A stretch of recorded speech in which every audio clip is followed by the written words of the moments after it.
လေဆေးပညာရှင်တယောက်ရဲ့မှတ်တမ်းကိုဖတ်နေရတယ်လို့ပဲယောဂလက္ခဏာကဘာလဲအရင်လက်ကဘယ်ကလာတယ်လဲယောဂပြောင်းနိုင်လားပြောင်းနိုင်ရင်ဘယ်လိုကုမလဲအဲ့လိုအစ်စ်လိုက်ပြထားတဲ့လမ်းညွှန်ချက်တစ်ခုလိုပဲဒီနေ့တော့အဲ့ဒီလမ်းညွှန်ထဲက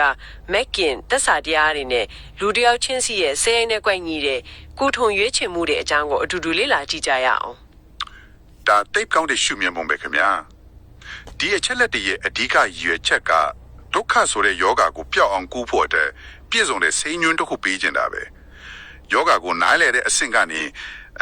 စိတ်ကိုဘလို့မိဝဲမယ်ဆိုတဲ့လက်တွေ့ကျင့်သုံးမှုအဆင့်ပြီးတော့ယောဂါလုံးဝပျောက်သွားတဲ့အထိအဆင့်ဆင့်တွားရမယ့်လမ်းကြောင်းကိုမြေပုံထုတ်ပြထားတာပေါ့ဒါဆိုရင်အဲ့ဒီမြေပုံရဲ့ပထမဆုံးအပိုင်းလမ်းကြောင်းတွေရဲ့အကြောင်းအရင်ဆုံးကြည့်လိုက်ကြရအောင်လားရင်းမြစ်ထဲမှာမကင်စနစ်ပါဆိုတဲ့ဇာတ်တစ်ခုပါတယ်ဒီမှာလမ်းကြောင်းတွေကိုလမ်းမှန်และလမ်းမဆိုပြီးနှစ်ခုခွဲပြထားတယ်အဲ့ဒီကမကင်၈ပါးနဲ့မိစ္ဆာမကင်၄ပါးဆိုပြီးတော့ပေါ့ဒီလမ်းကြောင်းတစ်ခုကဘယ်ကိုဦးတည်နေလာပါလဲအဲ့ဒီတော့မကင်၈ပါးကတော့ဒုက္ခကင်းရာဒုက္ခတိဘုံကိုဦးတည်တဲ့လမ်းမှန်ပေါ့မိစ္ဆာမကင်ကတော့ဆင်းရဲဒုက္ခတွေပုံများရာဒုက္ခတိဘုံကိုဦးတည်တဲ့လမ်းမတွေပေါ့ခင်ဗျာစိတ်ဝင်စားစရာကောင်းတာကလမ်းမှန်ဖြစ်တဲ့အဲ့ဒီမကင်၈ပါးကိုတစ်ခုချင်းစီမကြည့်ပဲနဲ့အုပ်စု၃စုခွဲပြီးလေ့လာရင်ပို့ပြီးတော့သဘောပေါက်လွယ်တယ်ပထမအုပ်စုကတော့ပညာအုပ်စုပါပညာအုပ်စုဒါဆိုရင်အရာရာဟာအတိပညာအမြင်မှန်ကနေစတယ်လို့ဆိုလိုတာလားရှင့်အတိအကျပါပဲဒီအုပ်စုမှာတမာတိထီဆိုတဲ့မှန်ကန်တဲ့အမြင်နဲ့တမာသင်္ကပ္ပဆိုတဲ့မှန်ကန်တဲ့အတွေးတို့ပါဝင်တယ်ဆိုလိုတာကဘလို့လုံးမလဲဘလို့ပြောမလဲဆိုတာထက်အရင်ဆုံးလောကကြီးကိုဘလို့ရှုမြင်လဲဘလို့တွေးခေါ်လဲဆိုတဲ့အချက်ကအုံမြစ်ကအရေးကြီးဆုံးပဲလို့ညွှန်ပြနေတာပါအမြင်မှနေနောက်ကလိုက်လာမယ့်အတွေးတွေအလုပ်တွေအားလုံးလွဲချော်သွားနိုင်တယ်ဆိုတဲ့သဘောပဲလေဒါတိတ်ကိုအရေးကြီးတဲ့အချက်ပဲနော်ကျမတို့ရဲ့လုပ်ရက်ဒီအားလုံးရဲ့နောက်ွယ်မှာအမြင်နဲ့အတွေးခေါ်ကမောင်းနေနေတာကိုအမြင်မှန်အတွေးမှန်ဆိုတဲ့အခြေခံအုံမြစ်ခိုင်မာပြီးဆိုရင်ဒုတိယအုပ်စုကဘာဖြစ်မလဲရှင်ဒုတိယအုပ်စုကတော့တီလအုပ်စုပါဒါကအတွေ့မြင်ပိုင်းကနေလက်တွေ့ဘဝရဲ့အပြောအဆိုအပြုတ်မှုတွေစီကူးပြောင်းလာတာကိုပြတာဒီထဲမှာတမဝါစာမင်းကြီးမှန်ကန်တဲ့စကားတမကမန္တမင်းကြီးမှန်ကန်တဲ့အလုပ်ပြီးတော့တမအာဇီဝမင်းကြီးမှန်ကန်တဲ့အတမွေဝမ်းကြောင်မှုတို့ပါဝင်တယ်ဆိုတော့အတွေးထဲမှာမှန်ကန်နေုံနဲ့မပြီးဘူးအဲ့ဒီအတွေးတွေကကိုယ့်ရဲ့နှုတ်ထွက်စကားတွေနေ့စဉ်လှုပ်ဆောင်နေတဲ့အလုပ်အကိုင်တွေအထိအကျင့်တီလာပိုင်းမှာပါထင်ဟပ်လာမယ်ဆိုတဲ့သဘောပါဒါဆိုရင်ဒါကအတွင်းစိတ်ကဘာနဲ့ပြင်ပလောကကိုချိတ်ဆက်ပေးတဲ့တရားတစ်ခုလို့ပေါ့နော်စိတ်ထဲမှာရှိတဲ့အမှန်တရားကိုလက်တွေ့ဘဝမှာအကောင့်ထဲဖော်ပြရမယ်ဆိုတဲ့အပိုင်းဖြစ်မယ်ကောင်းပြီဒါဆိုနောက်ဆုံးအုပ်စုကကောနောက်ဆုံးတတိယအုပ်စုကတော့တမာတိအုပ်စုပါဒါကစိတ်ကိုစူးစိုက်လေ့ကျင့်ပြီးထိန်းချုပ်နိုင်စွမ်းရှိအောင်လုပ်တဲ့အပိုင်းပေါ့ဒီမှာတမာဝါယာမဆိုတဲ့မှန်ကန်တဲ့ကြိုးစားမှုတမာတတိဆိုတဲ့မှန်ကန်တဲ့အောင်မြင်မှုနဲ့တမာတမာတိဆိုတဲ့မှန်ကန်တဲ့တည်ကြည်မှုတို့ပါဝင်တယ်ဆိုလိုတာကမှန်ကန်တဲ့မြင်နဲ့အချင်းတီလာရှိပြီဆိုရင်တော့အဲ့ဒီလမ်းကြောင်းပေါ်မှာမြဲမြံဖို့အတွက်စိတ်ရအားကအရေးကြီးတယ်လေစိတ်ကိုမကောင်းတဲ့ဘက်မရောက်အောင်အမြဲကြိုးစားနေရမယ်ကိုလုံနေတဲ့ຢာပေါ်မှာအာယုံစိုက်မှုရှိရမယ်နောက်ဆုံးမှာတော့တည်ငြိမ်ပြီးအေးချမ်းတဲ့စိတ်အခြေအနေကိုရောက်ရှိအောင်လေ့ကျင့်ရမယ်ဆိုတာပါပဲဒါကိုခြုံငုံပြီးကြည့်လိုက်တော့ရှင်းသွားပြီပညာအုပ်စုကမြေပုံကိုမမကန်ကန်ဖက်တောင်ကိုတင်းပေးတယ်တီလာအုပ်စုကအဲ့ဒီမြေပုံအတိုင်းလမ်းမလွဲအောင်ကားမောင်းရမယ်စီကန်းတွေကိုပြပေးတယ်တမာတိအုပ်စုကတော့ခီးဆုံးတိအောင်ကားကိုငင်းငင်းတက်တက်နဲ့အာယုံစုဆိုင်ပြီးမောင်းနိုင်အောင်လေ့ကျင့်ပေးတဲ့အပိုင်းပေါ့ဒါဆိုရင်မိစ္ဆာမကင်ဆိုတာကဒီအချက်တွေရဲ့ပြောင်းပြန်လမ်းကြောင်းကိုမောင်းနိုင်ရဖြစ်မှာပေါ့နော်ဟုတ်ပါတယ်အဲ့ဒီလိုရှုမြင်လို့ရပါတယ်ခင်ဗျမိစ္ဆာတိတိမိစ္ဆာသင်္ကပ္ပစရတွေဟာဒီလမ်းမှန်ရဲ့စန့်ကျင်ဘက်လမ်းကြောင်းတွေဖြစ်ပြီးခရီးထီကိုလိုရပန်းတိုင်မရောက်စေပဲလမ်းမှားကိုပဲပို့ဆောင်ပေးမှာပါကောင်းပါပြီအခုကျမတို့မှာလမ်းကြောင်းတစ်ခုတော့ရပြီဒါပေမဲ့ဒီလမ်းကြောင်းကဘယ်ပြဿနာကိုဖြေရှင်းဖို့ရည်ရွယ်တာလဲအစမပြောခဲ့သလိုပဲကုထုံးကိုမပြောခင်ယောဂကိုအရင်လုံးသတ်မှတ်ရမယ်ထင်တယ်ရင်းမဲ့ချက်လက်ထဲမှာသစ္စာလေးပါးအကြောင်းကိုရှင်းပြထားရင်ဒါကအဲ့ဒီယောဂရှာဖွဲအပိုင်းဖြစ်မယ်ထင်တယ်ရှင်ဒါကတိတ်ကောင်းတဲ့ချိတ်ဆက်မှုပါပဲဟုတ်ပါတယ်သစ္စာ၄ပါးဆိုတာအခြေခံအမှန်တရားကိုဖော်ထုတ်ပြတဲ့ယောဂရှာဖွေရဲ့အပိုင်းပါပဲရင်းမြစ်ထက်မှသစ္စာ၄ပါးကိုလောကီသစ္စာနဲ့လောကုတ္တရာသစ္စာဆိုပြီးနှစ်ပိုင်းခွဲထားတယ် လောကီသစ္စာကတန်ရာထဲမှာဖြစ်နေတဲ့ဒုက္ခဆိုတဲ့ယောဂနဲ့ယောဂရဲ့အကြောင်းရင်းကိုဖော်ထုတ်တယ်လောကုတ္တရာသစ္စာကတော့အဲ့ဒီယောဂနဲ့လွတ်မပြောက်ကင်းခြင်းဆိုတဲ့ကျမ်းမာတဲ့အခြေအနေနဲ့အဲ့ဒီကိုရောက်အောင်တွားရမယ်ကုထွန်းအကြောင်းကိုပြောတာပါဒါဆိုလောကီသစ္စာယောဂရှာပရိအပိုင်းကိုယဉ်ကြည့်ကြရအောင်ပထမဆုံးအမှန်တရားကပါများလဲရှင်ပထမဆုံးကဒုက္ခသစ္စာဆင်းရဲခြင်းဆိုတဲ့အမှန်တရားပါဒါကယောဂလက္ခဏာတွေကိုဆင်းရဲပူးဆိုတာနဲ့တူတယ်ရင်းညစ်ထဲမှာဖော်ပြထားတာကတော့ငွေရတာအိုရတာနာရတာတေးရတာတွေကဒုက္ခပဲဒါဖြင့်မချစ်တဲ့သူနဲ့အတူနေရတာချစ်တဲ့သူနဲ့ခွဲခွာရတာလိုချင်တာမရတာတွေလည်းဒုက္ခပဲအဲ့ဒီချက်ပုံနဲ့နဲ့တဲ့အချက်ကတော့ကျွန်တော်တို့မျက်နှိုးတွေ့တာနေတဲ့ဒီခန္ဓာကိုယ်ကြီးကိုယ်တိုင်ကအဆိုင်တခဲမဟုတ်ပဲအမြဲတမ်းပြောင်းလဲနေတဲ့ဖြစ်စဉ်ကြီးတစ်ခုဖြစ်လို့အဲ့ဒါကိုဆွဲလန်းနေရခြင်းဟာလေဒုက္ခပဲလို့ဆိုထားပါတယ်ဒါဆိုရင်ဒုက္ခတွေဒီယောဂလက္ခဏာတွေရဲ့အရင်ခံအကြောင်းတရားကဘာဖြစ်မလဲအဲ့ဒါကဒုတိယအမှန်တရားဖြစ်တဲ့သမုဒိယသစ္စာ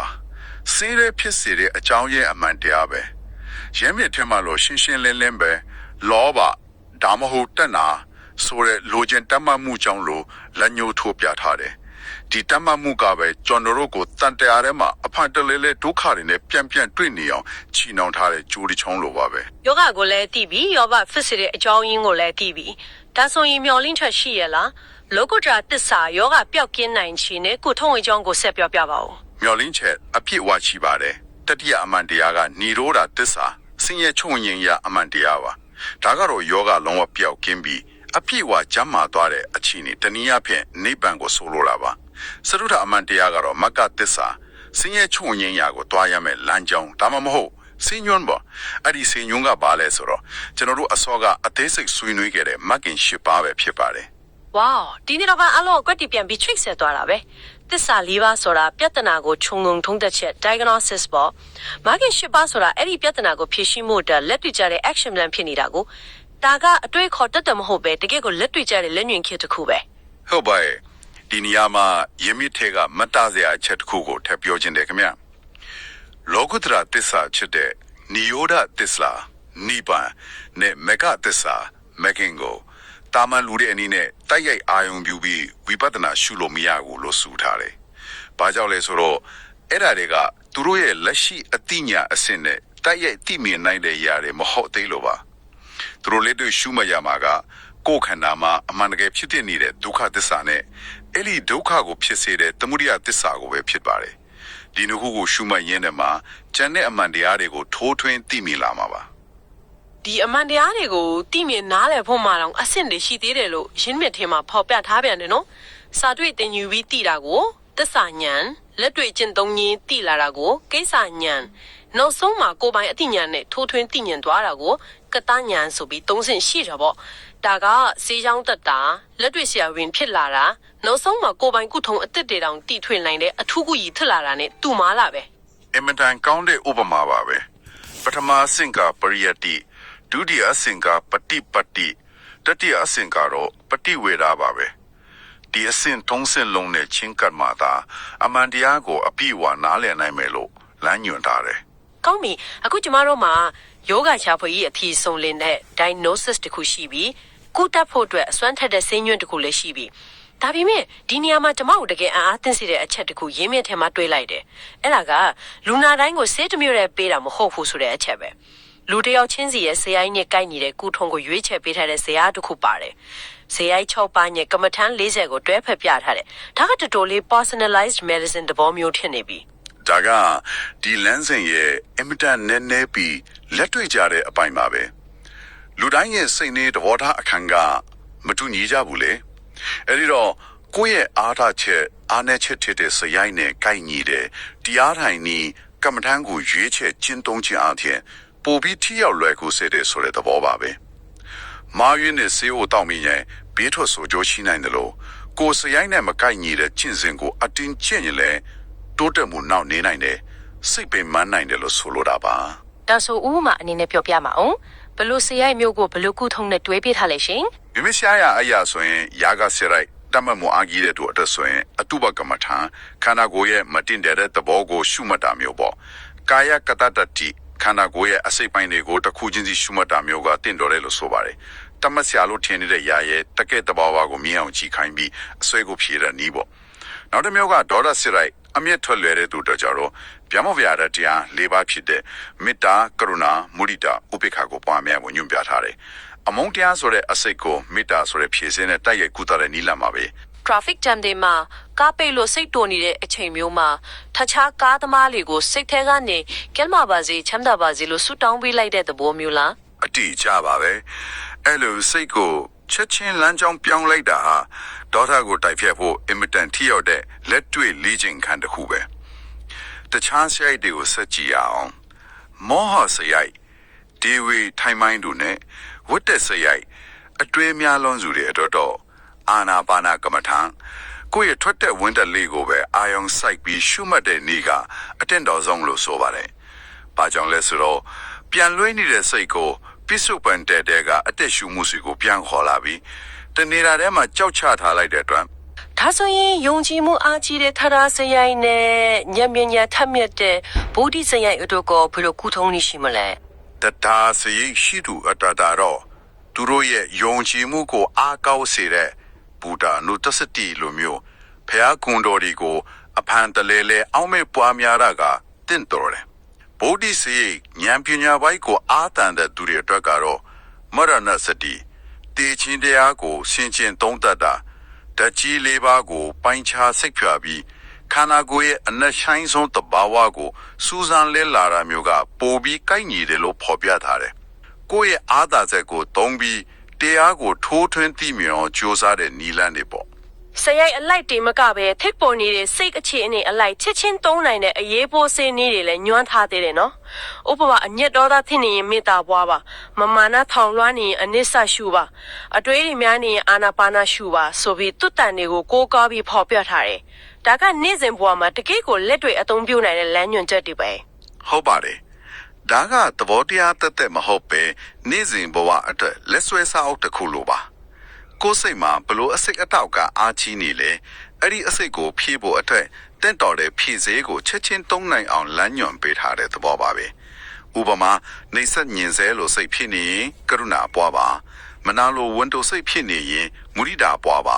စသဖြင့်တိတိကျကျညွှန်ပြထားတာတွေ့ရပါလိမ့်မယ် ။ကောင်းပြီ။အခုဆိုရင်ကျမတို့မှာလမ်းကြောင်းပန်းတိုင်နဲ့ကိုယ်နဲ့ကိုင်းညီတဲ့လက်နက်ဒါမှမဟုတ်ဆေးဝါးတဲ့အကြောင်းသိထားပြီ။တကယ်လက်တွေ့ချင့်ကြံတဲ့အခါဆေးကိုဘယ်လိုပုံစံနဲ့မှီဝဲရမလဲဆိုတဲ့နီလန်းနေနဲ့ဘယ်လိုစိတ်ထားနဲ့မှီဝဲရမလဲဆိုတဲ့အပိုင်းကိုဆက်ချအောင်။ယင်းမြစ်ထဲမှာဓမ္မကျန်နီ၄မျိုးကိုဖော်ပြထားတယ်။ ဟုတ်ပါတယ်ဒါကအဓိကကျင့်စဉ်လမ်းကြောင်းကြီး၄ခုကိုဖော်ပြထားတာပါ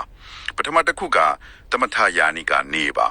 ဒါကတမာရီကိုအရင်ထူထောင်ပြီးစိတ်ကိုတည်ငြိမ်အေးချမ်းအောင်အရင်လုပ်တယ်အဲ့ဒီလိုစိတ်ငြိမ်သွားမှဝိပဿနာဉာဏ်ဘက်ကိုကူးပြောင်းပြီးအမှန်တရားကိုရှုမှတ်တဲ့နည်းပါ